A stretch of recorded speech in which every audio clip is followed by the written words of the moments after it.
السلام علیکم، میں ہوں رضوان اشرف۔ نریندر مودی کی جانب سے ایک بار پھر تقریر کی گئی، خطاب کیا گیا اپنی قوم کے ساتھ، انڈین عوام کے ساتھ۔ اب اس کے اندر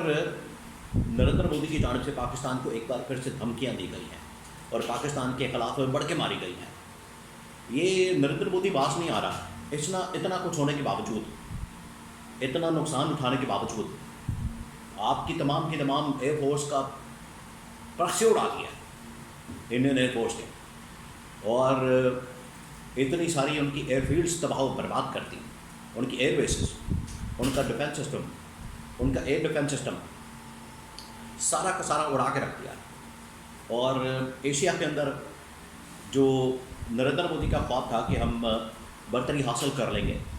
پاکستان کے اوپر، چائنا کے اوپر، کیونکہ اس کے ذریعے سے وہ پاکستان کے ذریعے سے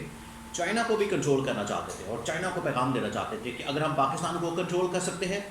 تو پھر چین کو بھی کنٹرول کر سکتے ہیں۔ تو اب نریندر مودی، وہ خواب تو ٹوٹ گیا، نریندر مودی تو فارغ ہو گیا۔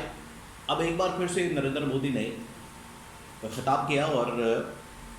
اس کے اندر بڑھ کے ماری ہے، اور پاکستان کو ایک بار پھر سے دھمکی دی ہے، پاکستان کو ایک بار پھر سے تھریٹ کیا ہے، اور آنے والے دنوں کے اندر دوبارہ سے یہ پاکستان انڈیا کے درمیان لڑائی ہو سکتی ہے، جنگ ہو سکتی ہے۔ اس کی وجہ کیا ہے، اس کے پیچھے وجوہات کیا ہیں، وہ آپ کے ساتھ میں شیئر کرتا ہوں۔ معاملات کیا ہیں ڈپلومیٹک لیول کے اوپر، اور اس وقت پاکستان انڈیا کے درمیان تعلقات کے حوالے سے۔ جیسے ہی یہ نریندر مودی کی جانب سے تقریر کی گئی تو اس کے بعد army chief general Asif Munir کی بھی انٹری ہوئی، انہوں نے بھی آخرکار اس کا جواب دیا۔ اور ادھر عمران خان کی جانب سے پہلے ہی اس کے بارے میں پریڈکشن کر دی گئی تھی کہ نریندر مودی چاہتا کیا ہے، نریندر مودی کا خواب کیا ہے، نریندر مودی کی سوچ کیا ہے، نریندر مودی کی اپروچ کیا ہے، اور یہ کس طریقے سے پاکستان کے اوپر حملہ آور ہوگا۔ اس کے حوالے سے بڑی اہم ترین معلومات اس وقت میرے پاس موجود ہے، ایک ایک کر کے میں آپ کے ساتھ شیئر کرتا ہوں۔ دیکھیے، یہ جو نریندر مودی نے پاکستان کے اوپر حملہ کیا پہلگام واقعے کی آڑ میں، ایک تو فالس فلیگ آپریشن خود کیا، اور اس کے بعد یہ پاکستان کے اوپر ان لوگوں نے حملہ کر دیا، پاکستان کے اوپر ان لوگوں نے اٹیک کر دیا۔ یہ جو پہلگام واقعہ جو ان لوگوں نے خود کروایا، اور خود کروا کے تو الزام جو ہے پاکستان کے اوپر لگا دیا، پاکستان کے اوپر اس کا الزام لگا دیا، حالانکہ پاکستان کا اس کا دور دور سے کوئی تعلق واسطہ نہیں، کوئی لینا دینا نہیں۔ اس کے باوجود انہوں نے پاکستان کے اوپر الزام لگا کے پاکستان کے اوپر حملہ کر دیا، کروایا بھی سارا کچھ خود،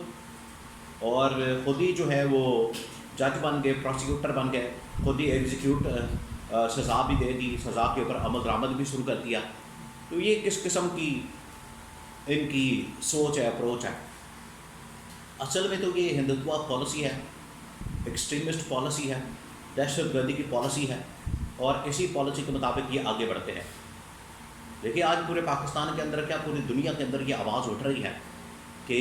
یہ جو دہشت گردی ہے اس کے پیچھے مودی ہے۔ یہ جو اس وقت خطے کے اندر دہشت گردی آپ کو مختلف علاقوں کے اندر نظر آتی ہے، افغانستان کے اندر نظر آتی ہے، پاکستان کے اندر نظر آتی ہے، ایران کے اندر نظر آتی ہے، ایون کہ چین کے اندر نظر آتی ہے، اور پاکستان، یہ انڈیا کے جتنے اس وقت ہمسائے ممالک ہیں، جس میں سری لنکا شامل ہے، بنگلہ دیش شامل ہے، نیپال ہے، بھوٹان ہے، یا مالدیپ ہے، جو بھی ممالک انڈیا کے ساتھ شامل ہیں، ہمسائے ممالک ہیں، ان تمام ممالک کے اندر اگر کوئی دہشت گردی نظر آتی ہے تو اس کے پیچھے ایک ہی ملک ہے، اس کے پیچھے ایک ہی اس وقت ہندوتوا سوچ ہے،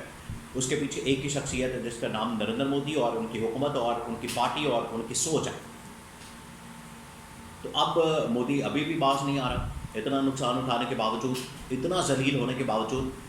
عالمی سطح کے اوپر ذلت اٹھانے کے باوجود ابھی تک لگتا ہے کہ اس کو سمجھ نہیں آئی۔ تو یہ لاتوں کے بھوت ہیں، باتوں سے نہیں مانتے، یہ لاتوں کے بھوت ہیں، یہ اتنی آرام سے سیدھے ہونے والے نہیں ہیں، یہ کتے کی دم کی طرح یہ سیدھے ہونے والے نہیں ہیں۔ اور جو ان کا حشر کیا ہے، جو ان کی تباہی اور بربادی پھیری ہے، ان کے 6 طیارے مار گرائے، ایئر بیسز تباہ و برباد کر دیے، ان کا ایئر ڈیفنس سسٹم، ان کا ڈیفنس سسٹم سارا کچھ ملیا میٹ کر کے رکھ دیا، پھر بھی وہ باز نہیں آ رہے اور پاکستان کو بڑھ کے مار رہے ہیں، اور کہہ رہے ہیں کہ ہم اگر پاکستان کے ساتھ بات کریں گے تو صرف دہشت گردی کے اوپر بات کریں گے اور پاکستان کے کشمیر کے اوپر بات کریں گے۔ چلیں، یہ تو آپ مانیں کہ دہشت گردی کے اوپر بات کریں گے کیونکہ اب انڈیا دہشت گردی کرتا ہے۔ اصل میں آپ اس بات کو سمجھیں، یہ جو طالبان کے ذریعے سے، BLA کے ذریعے سے، باقی پراکسس کے ذریعے سے پاکستان کے اندر جتنی دہشت گردی پچھلے 25 سال سے ہو رہی ہے، ساری کی ساری انڈین سپانسرڈ ہے، ساری کی ساری، کوئی اب اس میں شک نہیں ہونا چاہیے، دو ٹوک انداز میں۔ ٹنکے کی چوٹ کے اوپر اب یہ بات کرنی چاہیے پاکستانیوں کو, پاکستانی میڈیا کو, کہ یہ جو پچھلے 25 سال سے پاکستان کے اندر دہشت گردی ہو رہی ہے, اس کے پیچھے صرف اور صرف انڈیا کا ہاتھ ہے. کیونکہ انڈیا ان کو استعمال کرتا ہے, طالبان کو, پی ایل اے والوں کو, علیحدگی پسند تنظیموں کو, اور باقی جتنے دہشت گرد یہاں پر موجود ہیں ان کو صرف اور صرف انڈیا استعمال کرتا ہے, فنڈنگ کرتا ہے, ٹریننگ دیتا ہے, اور ان کو یہاں پر تیار کرتا ہے دہشت گردی کے لیے, اور وہ حملہ آور ہوتے ہیں پاکستان کے اوپر.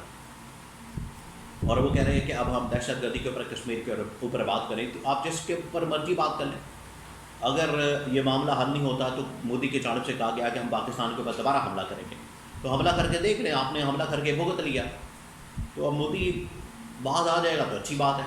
نہیں باز آئے گا تو پھر پاکستان کی جانب سے جو اس کو جوتیاں پڑی ہیں, جس طریقے سے میزائل مارے گئے ہیں اور ان کے جہاز گرائے گئے ہیں, پھر اس کے بعد بھی اس کا یہی حشر ہوگا.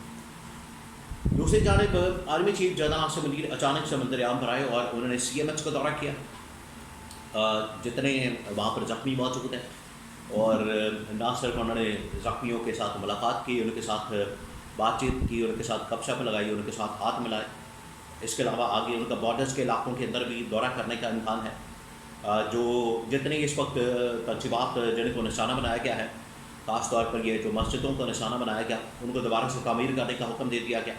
اور یہ جنرل عاصم نے تمام احکامات جاری کیا. جنرل عاصم نے کہا زخمیوں کے لیے یہ جو تمام کی تمام بلڈنگس انہوں نے تباہ و برباد کی ہیں, ان کو دوبارہ سے تعمیر کریں, ان کے لیے پیسہ مختص کریں, ان کو پیسہ دیں, اور زخمیوں کو پیسہ دیں, شہداء کو پیسہ دیں. تو بھرپور انداز میں ان کو پروٹوکول دیا جائے, یہ جنرل عاصم کی جانب سے حکم آ گیا ہے. تیسرا یہ کہ عمران خان کی جانب سے اس حوالے سے پہلے پریڈکشن موجود تھی, یہ نریندر مودی کے بارے میں, پاکستان انڈیا کے تعلقات کے بارے میں, اور عمران خان نے بتا دیا تھا کہ یہ پاکستان کے اوپر حملہ آور کس طرح سے ہوتے ہیں. یہ نریندر مودی کو استعمال کیا جائے گا اسرائیل اور امریکہ کی جانب سے. امریکہ اسرائیل نے انڈیا کو استعمال کیا, نریندر مودی کو استعمال کیا, اور پاکستان کے اوپر حملہ آور ہوئے. یہ پہلا موقع ہے کہ آج اسرائیل آپ کے بارڈر کے اوپر آ کے لڑا ہے. یہ آج اس جنگ کے اندر اسرائیلی سامان استعمال ہو رہا ہے, اسلحہ ساز و سامان استعمال ہو رہا ہے, اور اسرائیلی گنز استعمال ہو رہی ہیں, بندوقیں استعمال ہو رہی ہیں, ٹینک استعمال ہو رہے ہیں, ڈرونز استعمال ہو رہے ہیں. تو اسرائیل آپ کے آمنے سامنے آ چکا ہے, آپ کے سامنے آ چکا ہے دشمن, کیونکہ اسرائیل پاکستان کو ایک بہت بڑا دشمن سمجھتا ہے. تو یہ دونوں دشمن طاقتیں, اسرائیل بھی اور ساتھ میں انڈیا بھی, دونوں آپ کی بارڈر کے پر کھڑے ہیں اور ذلیل ہو رہے ہیں. اور عمران خان نے کہا تھا کہ یہ آپ کو ایک دن آپ کے اوپر حملہ آور ہوں گے, پہلے آپ کو اندر سے کمزور کریں گے, پھر اس کے بعد حملہ آور ہوں گے. آج بالکل وہی ہوا.